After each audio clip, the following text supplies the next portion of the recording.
आप लोगों का फिर से स्वागत है 40 मिनट क्लासेस में। हम लोगों की साइंस में केमिस्ट्री की क्लास चल रही है, एटम एंड मॉलिक्यूल्स। हम लोगों ने लास्ट क्लास में काफ़ी कुछ पढ़ लिया था कि एटम नाम कहाँ से आया है, ठीक है, और एटम के ऊपर स्टडी क्या क्या हुई, जिसके अंदर हमारा जो लास्ट क्लास थी उसके अंदर जो मेन टॉपिक था वो था लॉ ऑफ केमिकल कॉम्बिनेशन, जिसको हमने बहुत अच्छे से समझ लिया था। आज हम लोगों की क्लास का जो टॉपिक है वो है डाल्टन्स एटॉमिक थ्योरी और उनके ड्रॉबैक, जिसमें से पेपर में आता ही आता है। तो जॉन डाल्टन के बारे में हम लोगों ने पहले ही पढ़ लिया था कि जॉन डाल्टन जो थे वो पहले ऐसे व्यक्ति थे जिन्होंने एटम के ऊपर वही रिसर्च वगैरह करी थी और एटम नाम उन्होंने ही दिया था।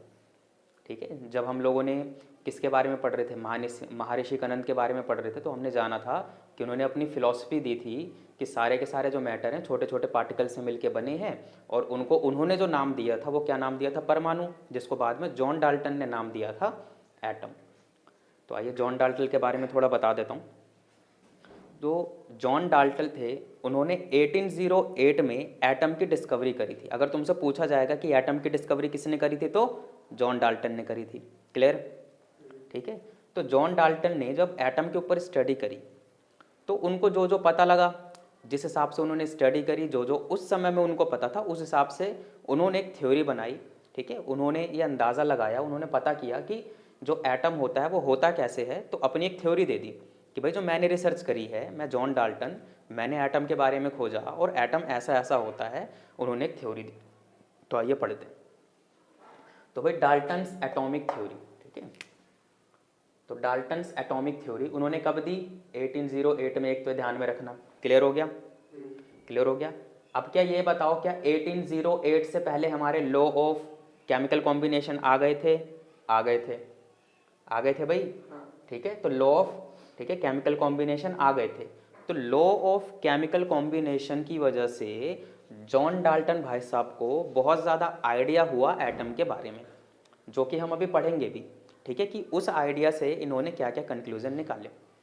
तो भाई जब इन्होंने एटम के बारे में स्टडी करी जॉन डाल्टन ने, तो उन्होंने ये बताया कि all the matters is made up of very small particles called atoms. क्या यही वाली बात हम पहले पढ़ चुके हैं कि जो सारे मैटर होते हैं वो छोटे छोटे पार्टिकल से मिलकर बने होते हैं, जिनको इन्होंने क्या नाम दिया? एटम। क्या यही बात महर्षि कनद ने कही थी? कही थी ना।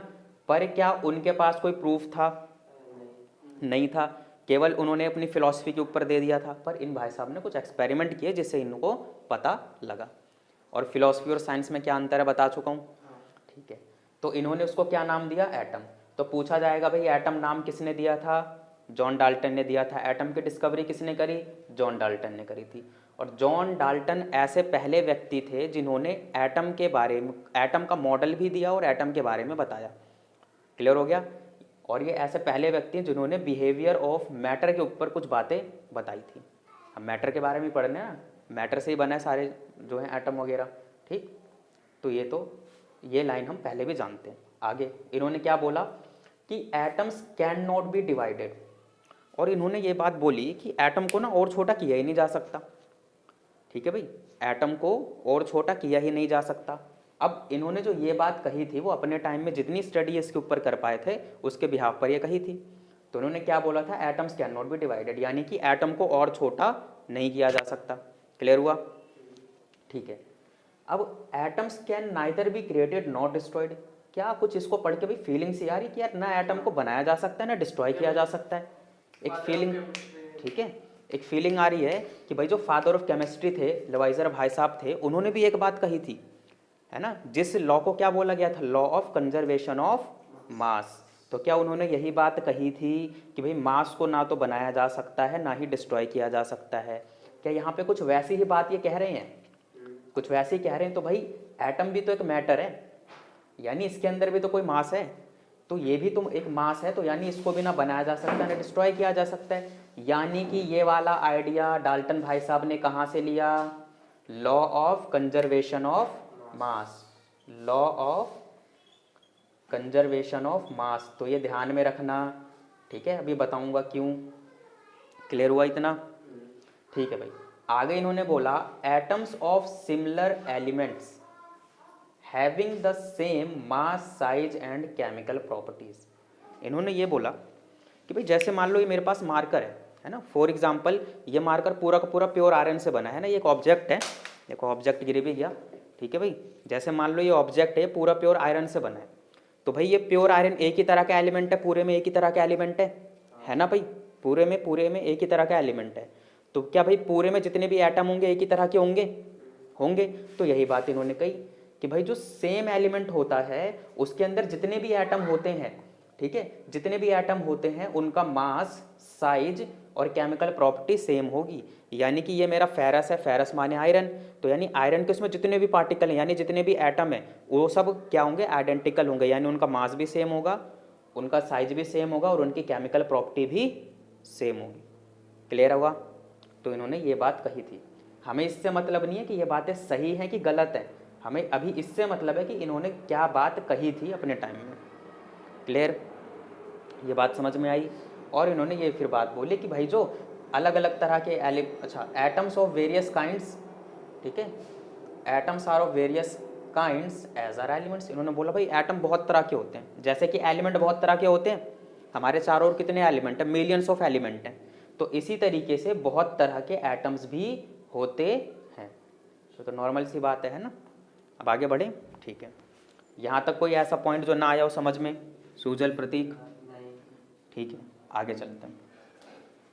फिर इन्होंने बोला एटम्स ऑफ डिफरेंट एलिमेंट्स, ठीक है, atoms of different elements, atoms of different elements are differ. अब जैसे कि अच्छा 4 5 दोबारा बताऊं, देखो 4 का मतलब ये है, इन्होंने ये बोला कि भाई जैसे एक ही तरह का एलिमेंट है, मैंने एक तरह का एलिमेंट लिया, मैं लेके आ गया भाई आयरन, ये आयरन की रॉड है मान लो, तो प्योर आयरन है, तो भाई आयरन जो है आयरन के एटम से ही मिलके बनेगा ना। तो इसके अंदर कितने कितने एटम होंगे आयरन के, अगर हम मानते हैं कि ये आयरन की रॉड है या आयरन का एक वही स्ट्रक्चर है, तो इसके अंदर आयरन के कितने एटम होंगे, मिलियंस, बिलियन, है ना, बिलियंस में होंगे। तो भाई इसमें जितने भी बिलियन ऑफ एटम होंगे सब के सब आपस में डिट्टो होंगे, जिसे हम बोलेंगे डिट्टो, यानी हर एंगल से डिट्टो, यानी उनका मास भी सेम होगा, साइज भी सेम होगा, उनकी केमिकल प्रॉपर्टी भी सेम होगी। अब क्लियर हुआ। यानी कि सब के सब बिल्कुल डिट्टो होंगे। यानी कि अगर मैं इसमें से 2 पार्टिकल ऐसे निकालूं और तुम्हें मैं पहचानूं, इसका नाम राम रख दूं, इसका नाम श्याम रख दूं, 2 पार्टिकल का, फिर उनको ऐसे मिक्स करके फिर तुम्हारे सामने रख दूं और मैं तुमसे पूछूंगा कौन राम है कौन श्याम है, तो तुम बता नहीं पाओगे। क्यों नहीं बता पाओगे, क्योंकि इनका मास भी सेम है, साइज भी सेम है, केमिकल प्रॉपर्टी भी सेम है, यानी अंदर बाहर ऊपर नीचे दाएं बाएं हर जगह से सेम है। और इसका मतलब है कि भाई एक में ले आया आयरन की रॉड और एक में ले आया किसकी रॉड लाऊं भाई, चलो कॉपर की ले आया, तो भाई कॉपर जो है कॉपर के एटम से मिलके बना होगा और ये आयरन के, तो भाई कॉपर का एटम अलग होगा और इसका अलग होगा। मैंने उसका नाम राम रखा, इसका श्याम रखा, मिक्स करके तुम्हारे सामने रख दूँ, तुरंत बता दोगे कौन राम है कौन श्याम है। क्यों, क्योंकि उनका मास, साइज और केमिकल प्रॉपर्टी सब कुछ अलग है। बात समझ में आई अब, क्लियर प्रतीक। चलो भाई आगे। अब जैसे कि उसने ये बात बोली यार, जो सेम तरह के एलिमेंट होते हैं उनके एटम बिल्कुल सेम होते हैं, तो जो डिफरेंट तरह के एलिमेंट होते हैं उनके एटम बिल्कुल ही डिफरेंट होते हैं, मास में भी, साइज में भी और केमिकल प्रॉपर्टी में भी। क्लियर हो गया। ये इसकी बिल्कुल अपोजिट बात हो गई, इतना क्लियर, ठीक है भाई। अब आते हैं atoms combine in ratio of small whole number. ये भाई इसकी भाषा थोड़ी कठिन है, इसको समझो भाई। वोल नंबर क्या पता है सबको, क्या होते हैं, 0 1 2 3 4 एंड सो ऑन, ठीक है। इन्होंने ये बोला कि भाई जब एटम आपस में जुड़ेंगे तो उनका जो रेशो होगा वो वोल नंबर में ही आएगा, ठीक है। इस तरीके से नहीं हो सकता जैसे कि भाई मैंने क्या किया, मुझे जोड़ना है हाइड्रोजन और ऑक्सीजन को, तो ऐसे नहीं जुड़ेगा कि भाई आधा कौन जुड़ गया, आधा ऑक्सीजन जुड़ गया और आधा कौन जुड़ गया, आधा हाइड्रोजन जुड़ गया और आधा ऑक्सीजन जुड़ गया, तो क्या ये वोल नंबर है, ये रेशो नहीं है, तो इसमें कभी नहीं जुड़ेंगे। अब हमारे जैसे हाइड्रोजन और ऑक्सीजन ऐसे जुड़ते हैं, तो क्या 2 और 1 वोल नंबर है? तो उन्होंने यही बात बोली कि ऐसे नहीं, आधा ये जुड़ गया एटम या आधा ये जुड़ गया या 0.75 इतना जुड़ गया, तो उस तरीके से नहीं जुड़ेगा तो किस में जुड़ेगा, वोल नंबर में जुड़ेगा। क्लियर हुआ, ठीक है। अब भाई अगला टॉपिक, अगला जो है पॉइंट इन्होंने ये बोला ठीक है, कि the relative number and kinds of atom are constant in a given compound. इसकी भाषा समझो भाई, ध्यान से भाषा समझो। इन्होंने बोला द रिलेटिव नंबर, तो भाई रिलेटिव का मतलब रिश्तेदार नहीं, रिलेटिव का नंबर जो रिलेटिव नंबर जो इनसे रिलेट करे, किन से रिलेट करे, kind of atom are constant in a given compound, यानी कि जो मैं कंपाउंड लूंगा उससे रिलेटेड देखो क्या है। मतलब मैंने कंपाउंड लिया, अब कौन सा कंपाउंड लें, फॉर एग्जांपल मैंने वाटर ले लिया, ठीक है भाई। वाटर ऐसी चीज़ है जो आम जिंदगी में, ठीक है, दिन भर में 10 बार सामना होता है पानी से, भी ठंडी है तो भाई कम होता है, हम चाहते भी नहीं उससे हो। तो मैंने लिया भाई वाटर, तो वाटर एक तरह का कंपाउंड है। तो भाई वाटर के जो रिलेटिव नंबर ऑफ एटम होंगे और जो काइंड होगा वो कांस्टेंट होगा। तो भाई जैसे मैंने वाटर ले लिया, H2O ले लिया, तो भाई क्या हमेशा इसका काइंड कांस्टेंट होता है, यानी कि जिस प्रकार के इसमें एटम होते हैं क्या हमेशा उसी प्रकार के होते हैं? होते हैं भाई। क्या तुम सऊदी में जाओगे तो क्या तुम्हें H2O की जगह कुछ और मिलेगा पानी में? नहीं मिलेगा ना। असम में जाओगे तो क्या वहाँ का पानी में H2O की जगह कुछ और मिलेगा? नहीं मिलेगा ना। यानी कि जो काइंड होता है, यानी उसमें जिस प्रकार के एटम होते हैं किसी भी कंपाउंड में, है ना, वो हमेशा वही ही रहते हैं। क्लियर हुआ? अब दूसरी चीज़ इन्होंने क्या बोली, एटम का जो कॉम्बिनेशन होता है वो भी कांस्टेंट होता है। तो यानी कि ये जो एटम आपस में जुड़े हैं हमेशा क्या H2O ही बनता है? क्या पानी ये बनता है कभी H3O4? नहीं बनता, हमेशा पानी H2O ही रहता है ना। यानी कि इनका जो कॉम्बिनेशन भी होता है वो भी कांस्टेंट रहता है। इन्होंने इतनी बड़ी बात कह दी थी। अब क्या ये जो इतनी बड़ी बात कही है, इतनी बड़ी बात कही है, क्या सुनी सुनी लग रही है हमें? ब्लैक एंड व्हाइट में कहीं याद आ रही है प्रतीक? कहीं सुनी सुनी लग रही है ये? अरे भाई हमने एक लॉ पढ़ा था जो प्राउस्ट जी ने दिया था कल। अबे रिलेटिविटी कहाँ जा रहे हो? रिलेटिविटी आइंस्टाइन की तरफ जा रहे हो क्या कहीं? अरे भाई कल हमने एक और लॉ पढ़ा था, ये तो law of conservation of mass है। क्या एक और लॉ पढ़ा था केमिकल कॉम्बिनेशन में?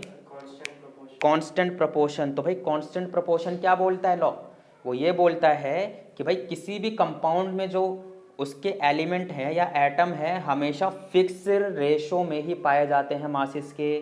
क्या वही बात ये भी कह रहा है कि फिक्स पाए जाते हैं, कांस्टेंट पाए जाते हैं, यानी कि H2O का H2O ही रहेगा जो वाटर होगा। बात समझ में आई? तो इसका मतलब जो ये वाला आइडिया है इन भाई साहब ने कहाँ से लिया है?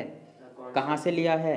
तो भाई लॉ ऑफ, ठीक है, कांस्टेंट प्रोपोर्शन।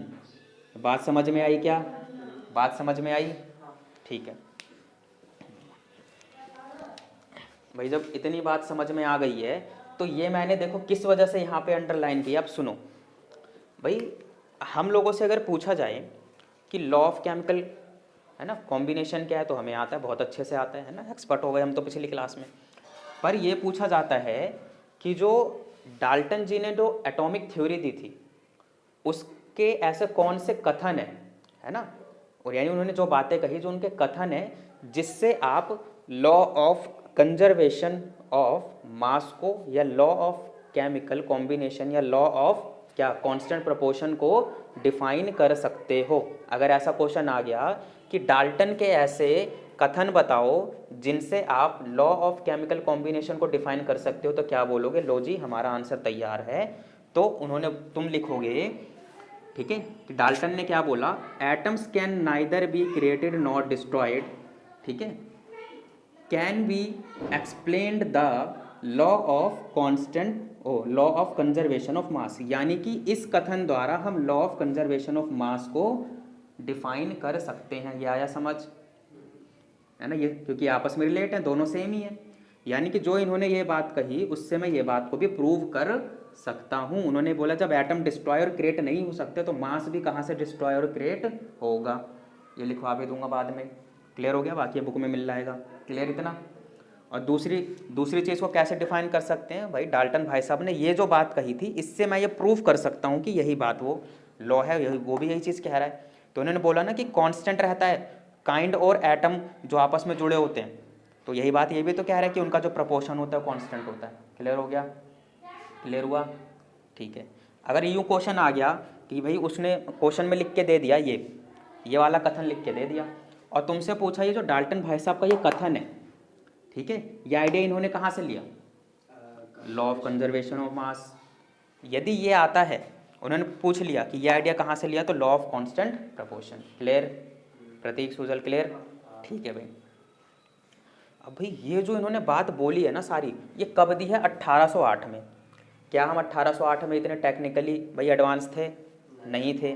और ये तो भाई साहब भाई ऐसे पहले थे, पहले पर्सन थे जिन्होंने मैटर के बिहेवियर के बारे में बताया, एटम की डिस्कवरी वगैरह इन्होंने करी। क्लियर हुआ? तो इन्होंने उस समय में जो अपने उनके सिद्धांत बने वो सामने रख दिए। तो उस समय के लोग क्या इसको सही मानेंगे? बिल्कुल मानेंगे। भाई क्या लोगों को उस समय एटम के बारे में कुछ भी पता था? नहीं पता था। जो पहला पर्सन बताएगा तो लोग तो उसको ही सच मानेंगे ना, उसको ही तो सच मानेंगे। ठीक है, तो सभी लोगों ने इसको सच माना। फिर बाद में भाई क्या हुआ, एटम के ऊपर और रिसर्च हुई तो धीरे धीरे पता लगा अरे यार ये वाली बात तो इनकी गलत है। फिर पता लगा अरे ये वाली बात भी गलत है, ये वाली बात भी गलत है, ये वाली बात भी गलत है ना। धीरे धीरे हुए तो अब जाकर हम एटम को बहुत अच्छे से जानते हैं। तो अब जाकर हम एटम के बारे में क्या जानते हैं? देखो एटम के बारे में क्या जानते हैं भाई, ये बात तो हम जानते हैं, ये बात तो जानते हैं कि जितने भी मैटर हैं बहुत छोटे छोटे पार्टिकल से मिलकर बने हैं, जिनको हम क्या बोलते हैं? एटम। तो ये बात तो कहीं से गलत नहीं है। क्लियर हुआ? तो ये बात तो कहीं से गलत नहीं है। पर इन्होंने ये बात बोली कि ये जो एटम्स हैं कैन नॉट बी डिवाइडेड। यार एटम से छोटा कुछ होता ही नहीं, उसको और डिवाइड किया नहीं जा सकता। पर ये बात आज हमको पता है कि भाई स्पेशल सर्कमस्टांटिस में हम लोग एटम को और भी डिवाइड कर सकते हैं। क्या हमें पता है ना, एटम से भी और छोटी चीज़ें होती हैं। क्या होती हैं? Electron, proton, neutron. तो ये बात इनकी गलत थी। क्लियर हुआ? ठीक है भाई। अब आते हैं इस वाली बात पे। भाई इन्होंने बोला कि जो एटम होते हैं सेम एलिमेंट के, उनका मास, साइज और केमिकल प्रॉपर्टी सेम होती है। पर आज के टाइम में हमको पता है कि जो सेम एलिमेंट के मैटर भी होते हैं उनमें थोड़ा सा डिफरेंस होता है, और इसके बारे में हमें चैप्टर के एंड में पढ़ना है। अगर अभी बता दूंगा कंफ्यूज हो जाओगे। क्लियर हुआ? यानी कि ये बात भी इनकी गलत थी। फिर भाई इन्होंने बोला, इन्होंने ये बात बोली कि डिफरेंट एलिमेंट के जो एटम होते हैं वो बिल्कुल डिफरेंट होता है, यानी उनका मास भी डिफरेंट, साइज भी डिफरेंट और केमिकल प्रॉपर्टी भी डिफरेंट। पर आज के टाइम में हमको पता है कि डिफरेंट एलिमेंट के भी एटम्स का मास सेम हो सकता है, और उनको क्या बोलते हैं उसके बारे में भी हमको पढ़ना है। ठीक है, अभी इतना मत सोचो कि उन्हें बोलते क्या हैं। अभी ये ड्रॉबैक है, इनको देखो। ठीक है, कि ये है क्या। अगर तुम लोगों को अभी वो बता दूंगा थोड़ा कंफ्यूज हो जाओगे। ठीक है, तो उसके बारे में ज़्यादा रिसर्च भी मत करना, क्या है क्या नहीं है। अभी तुम ये जानो कि ये बात गलत थी, ये बात गलत थी और ये वाली बात गलत थी। क्लियर हो गया? क्लियर हुआ? ठीक है, देखो यहाँ पे लिखा भी हुआ है, इसको समझो। भाई पहली चीज़ है जो सबसे बड़ा इनका लगभग ड्रॉबैक था, मतलब जिसको हम कह सकते हैं कि ये सबसे बड़ा इनका ड्रॉबैक था। ड्रॉबैक यानी कि कमियाँ क्या थी। इन्होंने जो भाई थ्योरी दी उसके अंदर कमियाँ क्या थी। भाई atoms were thought to be indivisible. Atom के बारे में लोग पहले यही सोचते थे ना कि उसको तो हम डिवाइड ही नहीं कर सकते और छोटा तो कर ही नहीं सकते, एटम से छोटा कुछ है ही नहीं, यही सोचा जाता था, यही सोचा जाता था। पर धीरे धीरे इलेक्ट्रॉन की डिस्कवरी हुई, प्रोटॉन की डिस्कवरी हुई, न्यूट्रॉन की डिस्कवरी हुई। इसके बारे में हमें पढ़ना है कि कैसे हुई, कब हुई, किसने करी। ठीक है, तो इसका मतलब इससे भी छोटा कुछ है क्या? है ना इससे छोटा। तो इसका मतलब भाई साहब की ये वाली बात गलत हो गई। फिर क्या इन्होंने ये भी बोला था similar elements have identical atoms, यानी कि जो सेम एलिमेंट होते हैं उनके एटम्स आइडेंटिकल होते हैं हर चीज़ में, मास, साइज वगैरह सब कुछ में। पर यह बात आज हमको पता है कि सेम एलिमेंट के पास भी डिफरेंट एटम हो सकते हैं। क्लियर हुआ? यानी डिफरेंट एटम का मतलब है उन एटम्स का मास वगैरह में कुछ प्रॉपर्टी में चेंज होता है। क्लियर? फिर तीसरी बात बोली थी कि भाई atoms of different elements are differ in masses. इन्होंने ये बोला कि जो भाई अलग अलग एटम है, जैसे अलग अलग एलिमेंट है, जैसे मैं कॉपर ले आया, आयरन ले आया, तो भाई इनके एटम में मास मतलब सब कुछ ही चेंज होगा, यही बात इन्होंने कही थी। पर हमारे पास ऐसे भी एटम हैं जो कि दूसरे दूसरे एलिमेंट के हैं पर उनका मास सेम होता है। क्लियर हुआ? और इन दोनों के बारे में हमें पढ़ना भी है। तो ठीक है, तो उस टाइम ये बिल्कुल क्लियर हो जाएंगे और इन्हें रटने की भी ज़रूरत नहीं पड़ेगी। जैसे इसको रटने की ज़रूरत नहीं है ना, क्योंकि ये हमें पता है, ऐसे ही इसको भी रटने की ज़रूरत नहीं पड़ेगी। तो आज हमें पता है कि भाई डिफरेंट एलिमेंट्स के पास भी सेम मास हो सकता है। तो ये तो था डाल्टन्स एटॉमिक थ्योरी वाला टॉपिक। ठीक है, ये उनके ड्रॉबैक हैं, ये तुमको कंठस्थ याद करने पड़ेंगे, यानी कि ये तुम्हें प्रॉपर याद होने चाहिए पॉइंट टू पॉइंट।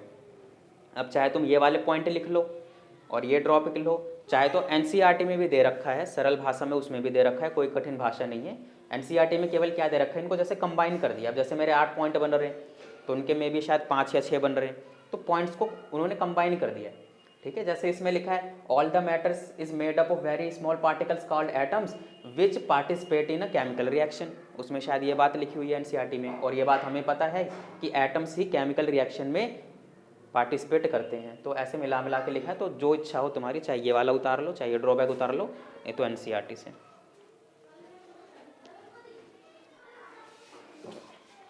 आओ अब थोड़ा एटम के बारे में भी जान लेते हैं। देखो अभी तक हमने एटम का इतिहास पढ़ा कि ये बंदा आया कहाँ से एटम, ठीक है, नाम कहाँ से आया, है ना, थोड़ी सी हिस्ट्री पढ़ी है, थोड़ी हिस्ट्री और भी पढ़ेंगे, स्ट्रक्चर ऑफ एटम जो हमारा चैप्टर आएगा उसमें। अब हम वास्तविकता जानते हैं कि एटम असल में है क्या। ठीक है, तो भाई देखो, जैसे कि भाई एटम को समझने के लिए हमें फिर से महाऋषि कनन थे उनके पास जाना पड़ेगा। तो उन्होंने यही बात कही थी ना कि हर चीज़ बहुत छोटे छोटे पार्टिकल से मिलकर बनी है, जिसको परमाणु बोल दिया गया। तो इसको क्या हम खुद भी इमेजिन कर सकते हैं भाई? जैसे कि हमारी घर की दीवार है, घर की दीवार है, क्या वो छोटी छोटी ईंटों से मिलकर बनी है? ठीक है, चलो दीवार पे छोड़ो, हम घर पे गए। भाई घर जो है कमरों से बना है ना, या अगर फ्लोर वाला घर है, भाई बहुत मंजिलें हैं, तो पूरा का पूरा जो घर है वो मंजिलों से बना है। मंजिल जो है, हर मंजिल में कमरे हैं, कमरों से बना है, और जो हम हर कमरे हैं वो दीवारों से बनी है, और हर दीवार ईंट से बनी है। ठीक है भाई, तो यानी कि उस घर को बनाने के लिए जो हमारे पास जो सबसे छोटी जो मेन यूनिट थी वो क्या थी? ईंट थी। ऐसा ही है, ईंट थी। यानी कि वो ईंट नहीं है तो पूरी की पूरी बिल्डिंग भी नहीं है। यानी कि जो मेन यूनिट है और वो सबसे छोटी यूनिट वही है। क्या सबसे छोटी यूनिट वही है? तो इसी तरीके से भाई जितने भी हमारे मैटर हैं, हमारे चारों ओर जितनी भी चीज़ें दिख रही हैं, वो छोटी छोटी इसी तरीके की यूनिट से मिलकर बनी है। तो उस यूनिट को हम क्या नाम देते हैं? एटम नाम देते हैं। बात आई समझ में? यानी कि जितने भी एलिमेंट हैं उनका जो प्रॉपर स्ट्रक्चर बनता है, जो स्ट्रक्चरल यूनिट होती है, वो एटम कहलाती है। ठीक है, एटम कहलाती है। अब एटम भी तुमको धीरे धीरे क्लियर हो रहा होगा। ठीक है, अब ये बात ध्यान में रखना। अभी कहोगे कि सर जी अभी अभी तो हमने पीछे पढ़ा कि जो एटम से भी छोटी चीज़ें होती हैं, हमने ये बात पढ़ी, पर देखो जैसे कि एक ईंट है, क्या ईंट से छोटा कुछ नहीं होता भाई? अगर मैं ईंट को तोड़ दूं तो क्या उसके बारीक बारीक और टुकड़े नहीं हो जाएंगे? हो जाएंगे ना। अब इसका मतलब क्या मैं बात गलत कह रहा हूँ कि ईंट ही सबसे छोटी यूनिट हो गई? नहीं, देखो मैंने क्या किया, ईंट को एकदम बारीक बारीक उसको पीस लिया, छोटे छोटे पार्टिकल हो गए। अब तुम बोलोगे अब ये है सबसे छोटी यूनिट, तो भाई क्या तुम उस बारीक पार्टिकल से पूरी बिल्डिंग खड़ी कर दोगे? क्या बिल्डिंग नहीं खड़ी हो पाएगी ना उस पार्टिकल से। कितना ऊंचा लगा दोगे, ऐसे गोल गोल बना के रख दोगे एक जगह, है ना, 5 फीट की दीवार बना दोगे, तुरंत ही गिर जाएगी वो। बात समझ में आ रहा है? यानी कि जो बिल्डिंग का जो पॉसिबल हुआ उसके लिए जो सबसे छोटी यूनिट है वो ईंट है ना। तो इसी तरीके से जितने भी मैटर होते हैं, ठीक है, उसकी ऐसी सबसे छोटी यूनिट जो किसी केमिकल रिएक्शन में भाग लेती है वो एटम कहलाती है। यानी कि क्या अकेला इलेक्ट्रॉन भाग ले लेगा किसी केमिकल रिएक्शन में? नहीं लेगा। क्या अकेला प्रोटॉन ले लेगा? नहीं लेगा। अकेला न्यूट्रॉन ले लेगा? नहीं लेगा। अब किसी किसी को तो समझ में नहीं आ रहा होगा कि इलेक्ट्रॉन क्या है, प्रोटॉन क्या है और न्यूट्रॉन क्या है। क्लियर हो गया? तो आओ इस चीज़ को भी समझ लेते हैं। भाई आज हम ये बात जानते हैं, ठीक है, आज ये बात हम जानते हैं कि जो एटम होता है, जिस तरीके से अपना सोलर सिस्टम है, जिस तरीके से अपना सोलर सिस्टम है उस तरीके का दिखता है। ठीक है, यानी कि सूरज बीच में होता है और चारों ओर उसके ग्रह घूमते हैं, बस इसी तरीके से अपना एटम भी होता है। ठीक है, अभी समझाता हूँ ये क्या है।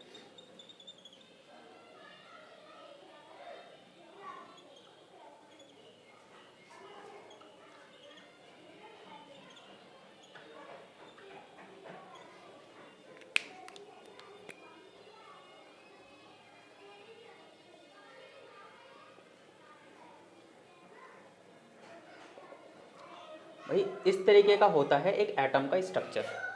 ठीक है, जैसे कि जो सोलर सिस्टम के अंदर जो सन है वो एकदम बीच में होता है। क्या एकदम बीच में होता है? उसको न्यूक्लियस बोल सकते हैं। तो इसी तरीके से जो अपना एटम होता है उसके बीच में एक न्यूक्लियस होता है, केंद्रक होता है ना, जो कि एटम का सबसे बड़ा पार्ट होता है। तो इसका मतलब ये क्या हो गया अपना?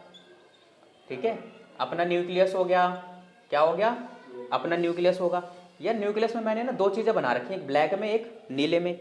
तो ये जो न्यूक्लियस होता है ये दो चीज़ों से मिलके बना है, एक तो अपना प्रोटॉन और दूसरा अपना न्यूट्रॉन। ये बात समझ में आई? यानी कि जो एटम के अंदर तीन छोटे छोटे पार्टिकल हैं तो उनका डिस्ट्रीब्यूशन कैसे हो रखा है, इस तरीके को देखो। तो बीच में भाई कौन रहेगा, एक तो प्रोटॉन रहेगा और एक अपना न्यूट्रॉन रहेगा। बात क्लियर हो गई? ठीक है, अभी इसको रफली समझो, इस चीज़ को अभी रफली समझो, ठीक है, उतना डिटेल में अभी बहुत डिटेल में पढ़ना है। ये एक ऐसे तुम्हें रफली बता दे रहा हूँ ताकि हम जितनी भी परिभाषाएं समझें उसका अर्थ हमें समझ में आए। और भाई क्या इससे दूर क्या कुछ गोल गोल घूमते हुए दिखाई दे रहे हैं, ये बिंदु, ये चीज़, ये तो ये अपने क्या होते हैं, ये अपने इलेक्ट्रॉन होते हैं। अपने क्या होते हैं, ये इलेक्ट्रॉन होते हैं। बात समझ में आई? यानी कि एटम जो है तीन पार्टिकल से और तीन और छोटे पार्टिकल से मिलकर बना है, जिनको बोलते हैं इलेक्ट्रॉन, प्रोटॉन और न्यूट्रॉन।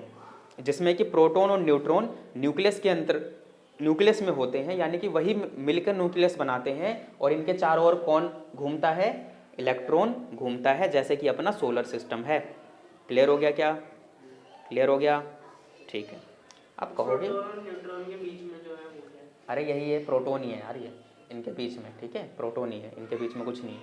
आप कहोगे ये कैसे घूम रहे हैं, है ना भाई, ये क्या चक्कर हो गया, मेरा तो ये मार्कर रखा हुआ है, ये तो कहीं नहीं घूम रहा और आप बता रहे हो इलेक्ट्रॉन घूम रहे हैं। अरे भाई इसके अंदर जब तुम देखोगे, इसके अंदर जब, वैसे तो हमें दिखेगा नहीं, पर जो हकीकत है वो इसी तरीके से होता है। क्या भाई हमने 9th क्लास में, अच्छा 9th में तो हो ही, क्या फर्स्ट टर्म में हमने ये पढ़ा है कि जो भाई मैटर के जो पार्टिकल होते हैं वो हमेशा कंटिन्यूसली मूव करते हैं? ये बात हमने पढ़ी हुई ना। अरे वही तो है, ये मूवी तो कर रहे हैं ये। क्या बात समझ में आई? ठीक है, तो इसको रफली अभी समझो, बहुत डिटेल में समझना है। तो भाई एटम इसी तरीके का होता है। तो एटम एक ऐसी चीज है जो कि किसी भी मैटर की सबसे छोटी यूनिट है। कौन सी सबसे छोटी यूनिट? ऐसी सबसे छोटी यूनिट जो किसी केमिकल रिएक्शन में पार्ट लेती है। बात समझ में आई क्या? ठीक है, इसको उस चीज से रिलेट करो, जैसे क्या हमने सेल के बारे में पढ़ा है फर्स्ट टर्म में, सेल के बारे में पढ़ा है ना। तो सेल के बारे में हमने क्या जाना था, ये किसी भी ऑर्गेनिज्म की सबसे छोटी यूनिट होती, यही जाना था। अगर मैं केवल इसी बात को बोलूं कि जो सेल होता है किसी भी ऑर्गेनिज्म की सबसे छोटी यूनिट होती है, तो ये बात गलत सिद्ध होती है। क्यों? क्या भाई सेल से छोटा कुछ नहीं होता? सेल के अंदर भी ऑर्गन होते हैं, ऑर्गेनली होते हैं, ठीक है, तो उनसे छोटे होते हैं। पर क्या उन ऑर्गेनली से ही उनको ले लेकर क्या बॉडी बनाई जा सकती कोई? नहीं। एक सेल होता है जिसको सेल से ही हम, यानी कि जो स्ट्रक्चरल यूनिट होती है वो सेल होती है। यानी कि सेल से छोटे अगर कुछ और लेंगे तो उससे भाई बॉडी पॉसिबल नहीं है बनाना। जैसे कि हमने ईंट ली, ईंट से तो पॉसिबल थी पर उससे छोटे पार्टिकल से पॉसिबल नहीं थी। इसी तरीके से एटम है। तो यानी कि जब भी कोई मैटर बनेगा तो एटम से ही बनेगा, यानी कि जो स्ट्रक्चरल यूनिट भी है वो कौन है? एटम है। ठीक है, नेक्स्ट क्लास में जब हम पढ़ेंगे तो बहुत डिटेल में इसको लिखवा दूंगा, अभी ये रफली समझो। यानी कि एटम है, एटम से अगर मैं छोटा केवल इलेक्ट्रॉन लूँगा तो उससे क्या मैं मैटर बना सकता हूँ? नहीं। केवल प्रोटॉन लूँगा, क्या कोई मैटर बन जाएगा उससे? नहीं, एग्जिस्ट ही नहीं करेगा। क्या न्यूट्रॉन लूँगा, क्या बन जाएगा? क्या नहीं। क्या एटम लूँगा, क्या बन जाएगा? क्या हाँ, बन जाएगा। तो इसका मतलब आप समझ चुके हो। क्लियर हो गया? क्लियर हो गया। अब क्या ये भी हमें समझ में आ रहा है कि जो डाल्टन भाई साहब ने हमको बताया था वो बात गलत थी, हमको अंधेरे में रखा उन्होंने। अंधेरे में क्या रखा उन्हें खुद नहीं पता था। तो उन्होंने बोला था ना कि एटम को डिवाइड कर ही नहीं सकते। क्या आप डिवाइड हो रहे हैं? क्या आप डिवाइड हो रहे हैं ना? तो ये बात समझ में है कि क्यों गलत हुई थी वाली बात, इस वजह से गलत हुई थी। ठीक है। अच्छा, मैंने अभी सेल का नाम लिया ना, तो ये बताओ सेल बड़ा होता है एटम बड़ा होता है? प्रतीक क्यों, कैसे भाई? बेटा सेल एटम से बहुत बहुत बड़ा होता है, ये बात ध्यान में रखना। अब ऐसा क्यों? पहली बात तो जितने सेल भी होते हैं वो भी एटम से ही मिलकर बने होते हैं। दुनिया में चारों ओर कुछ भी तुम्हें दिख रहा है वो किससे मिलके बना है? एटम से मिलके बना है। क्लियर हुई क्या? ठीक है, ये बात ध्यान में रखना, कंफ्यूज मत होना। ठीक है, ये बाकी समझा दूंगा जब, ठीक है, जब सेल वगैरह चैप्टर आएगा वो भी बता दूंगा। ठीक है, सेल भी हमारे एटम से मिलके बने, हमारा शरीर भी एटम से मिलके बना है। आप कहोगे ये तो सेल से मिलके बना है, अरे सेल भी एटम से मिलके बना है।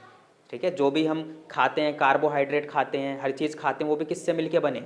एटम से मिलके बने।